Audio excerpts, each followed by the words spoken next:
and we are on day 4 of Cookie Week. Hi, hello, my name is Britt and this is the Banana Diaries. If you are new here, I make a bunch of vegan treats and we are in the midst of Cookie Week. We are on day 4, we're making vegan raspberry thumbprint cookies and they are some of my fave. They literally taste like they're from a bakery. If you've missed the other cookie days, be sure to go check those out. I will list the vegan sugar cookies, the vegan reindeer cookies, the vegan chocolate peppermint cookies, and now we're on the 4th one. So now you're all caught up. These vegan raspberry thumbprint cookies are so simple to make. It is an incredibly simple dough that actually is very similar to the sugar cookie dough. It's kind of like one of those cookies where, like, you know, you have one dough and then you can make it into a bunch of things. This is kind of like that dough. We are gonna go through how to make these vegan raspberry thumbprint cookies and I will see you at the end. I hope that you love them. So to start, much like all of our cookie recipes, we are going to be creaming some vegan butter along with some regular sugar. You can also use coconut sugar, but keep in mind that it'll give these cookies a more of a tanner color to them. But we're simply just going to cream this together with a hand mixer or a stand mixer. I'm using my hand mixer, which actually has this awesome little heat technology thing. So if your butter is not exactly at room temperature, you can just simply press that button and it'll get everything kind of melty and soft, which is great. And then we're gonna add in some unsweetened applesauce and then once again, just cream that all together until nice and smooth. Now you can also add in some vanilla extract here, which I absolutely recommend. It's just I didn't have any on hand. The stores are still out, but we actually got it for some of the rest of the cookies, so we're all good there. And then we're gonna add in some flour. You can also use gluten-free 1-to-1 flour, such as Bob's Red Mill or King Arthur, and then a little bit of baking powder because we don't want these cookies to spread. We actually want them to puff up slightly. And then we're just going to fold this all together. Now, if your mixture is a little bit too dry, you can absolutely add in a tablespoon or 2 of dairy-free milk, and that's true for all of these recipes that I've shared this week. If it's a little bit too dry, definitely add in a little bit of liquid to help get that dough completely consistent and all of the dry mix into the wet so that it looks like this. And once that's all set, we are going to scoop and shape our cookies into the thumbprints.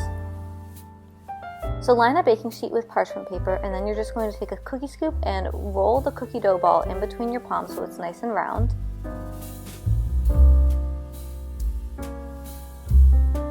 And then you're just going to lightly press your thumb into the middle and kind of shape it outward so that you kind of get this nice little divot inside of the cookie. That's where the jam is going to go, and it's nice and round so it looks kind of elegant, like it's from a bakery. And it's not quite a thumbprint shape, but it's made with your thumbprint. So once all of your cookies are ready, we're going to pop these into the fridge to chill for a little bit, and then we will grab our jam. So you can use raspberry jam, strawberry jam, any kind of jam that you like. You can use your favorite brand as well, and we're just going to add in about a teaspoon into each cookie, and then we're going to bake. Now once the cookies are cool, I like to top mine with a little bit of a simple glaze. Simply just mix together the powdered sugar with your favorite dairy-free milk, and then we will drizzle it lightly on top of each cookie.